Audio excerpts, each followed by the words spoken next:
Selamat sore semuanya. Perkenalkan nama saya Muhammad Rafli Anas Syukron dengan NIM 01 015 210 153. Saya dari Prodi Manajemen Fakultas Ekonomi dan Bisnis Universitas Pelita Harapan. Nah, izin share screen terlebih dahulu. Nah, di sini saya akan membahas tentang korelasi pemikiran Sartre terhadap kasus kerangkeng manusia Bupati Langkat. Pada presentasi ini saya akan membahas salah satu poin dari pemikiran Sartre, yaitu kebebasan serta dengan hubungan antar manusia. Nah, yang pertama itu kebebasan menurut Sartre. Ya, Sartre itu merupakan salah satu filsuf yang terkenal pada bidang eksistensialisme. Nah, eksistensialisme ini adalah suatu gagasan yang membicarakan tentang suatu individu dengan suatu sistem. Nah, bagi Sartre, kebebasan yang sesungguhnya adalah ketika manusia dapat berpikir dan melakukan tindakan dengan bebas hanya karena itu merupakan suatu kebebasan. Padahal ini, suatu kebebasan tidak terikat oleh apapun dan tidak ada halangan oleh siapapun. Sartre berpendapat bahwa eksistensi Tuhan tidak dibutuhkan dalam menjadi manusia keseluruhan. Dalam hal ini pula, Sartre mengungkapkan bahwa kebebasan itu hanya dapat dibuat oleh manusia itu sendiri dan tidak dapat diganggu-gugat oleh Tuhan sekalipun. Sartre juga berpendapat bahwa manusia yang sadar adalah manusia yang bertanggung jawab dan memikirkan masa depannya. Hal ini juga berkorelasi dengan jika manusia bebas dan memiliki kebebasan berpikir, maka ia pun akan bebas memikirkan masa depannya seperti apa dan sistem ketatanan kehidupannya akan lebih teratur. Maka dari itu, bila manusia memiliki rasa tanggung jawab, bukan berarti ia hanya bertanggung jawab pada dirinya sendiri saja, melainkan juga pada seluruh manusia yang lainnya. Karena Sartre mengungkapkan bahwa suatu kebebasan dalam individu manusia tidak serta-merta mengganggu kebebasan suatu individu manusia yang lainnya. Yang kedua yaitu hubungan antar manusia menurut Sartre. Manusia secara individual memiliki kebebasan untuk memberi makna pada keberadaannya dengan merealisasikan kemungkinan yang ada pada diri sendiri. Dan jelas secara nyata dengan dibuktikannya manusia tidak bisa berdiri sendiri dan tidak bisa melakukan apapun dengan perseorangan.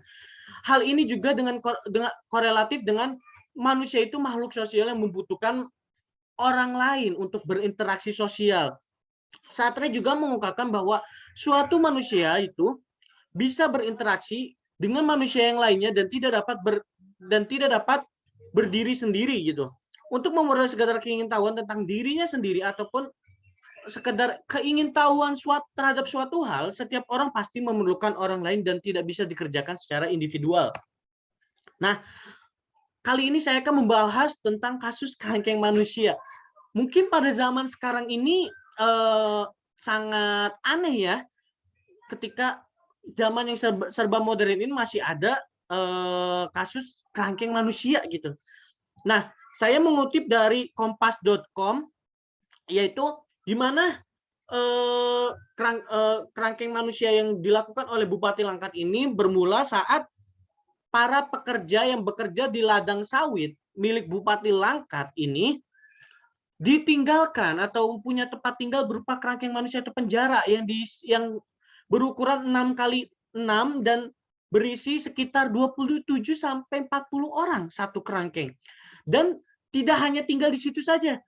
Para buruh tersebut mendapatkan tindakan representatif, yaitu dengan dianiaya, bahkan ada salah satu buruh yang sampai meninggal dunia dikarenakan dianiaya. Akan tetapi Bupati Langkat tersebut menolak karena pembuatan kerangkeng tersebut beralasan bahwa itu hanya untuk para pencandu narkoba dan tempat rehabilitasinya. Maka dari itu alasan tersebut membuat concern terhadap Komnas HAM dan BNN untuk menindaklanjuti kasus tersebut dan sidak ke TKP. Dari hasil olah TKP tersebut, BNN dan Komnas HAM tidak menemukan bahwa tempat tersebut pure untuk rehabilitasi manusia dan tidak memiliki izin terhadap pihak terkait. Maka dari itu, Bupati Langkat tersebut sangat melanggar suatu hak kebebasan, apalagi hak kebebasan suatu individu atau suatu manusia.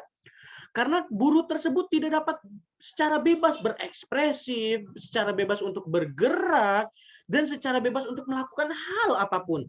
Karena selepas 10 jam bekerja di ladang sawit, mereka harus kembali ke kerangkeng tersebut dan tidak dapat kemana-mana, hanya mendapatkan makan 2 kali dalam sehari, dan mendapatkan tindakan aniaya dari Bupati Langkat beserta keluarganya. Hal ini sangat miris sekali.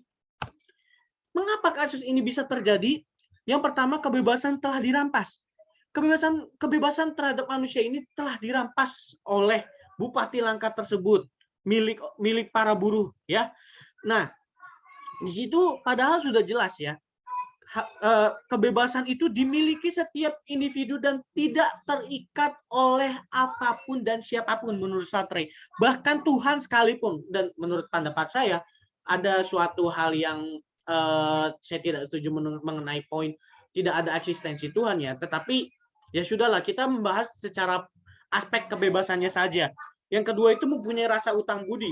Para buruh tersebut rata-rata mempunyai hutang kepada Bupati Langkat tersebut dan tidak mampu untuk membayarnya, sehingga para buruh tersebut bekerja di ladang sawit mereka dan tunduk terhadap apapun perkataan Bupati Langkat tersebut dan beserta keluarganya. Dan para warga Bupati Langkat serta Bupati Langkat tersebut ini, si terbit, Bapak terbit ini, melakukan tindak semena-mena, melakukan penganiayaan apabila tidak sesuai prosedur, apabila ladang sawitnya itu gagal panen, dan banyak sekali hal yang merampas kebebasan. Yang ketiga itu takut akan melapor ke pihak berwajib para buruh ini. Mengapa hal demikian?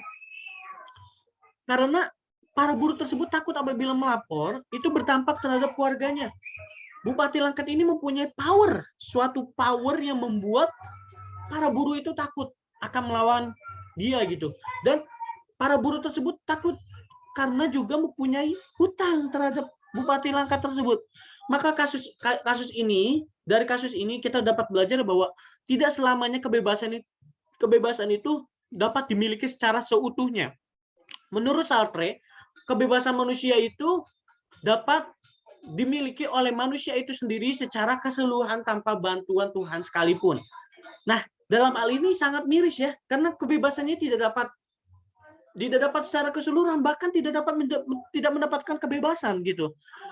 Nah, saran saya ini menjadi perhatian khusus terhadap pemerintah, bagaimana kasus ini tidak dapat terulang lagi, karena Indonesia pun menganut asas kebebasan berpendapat dan seluruhnya kebebasan gitu, tidak terikat oleh apapun.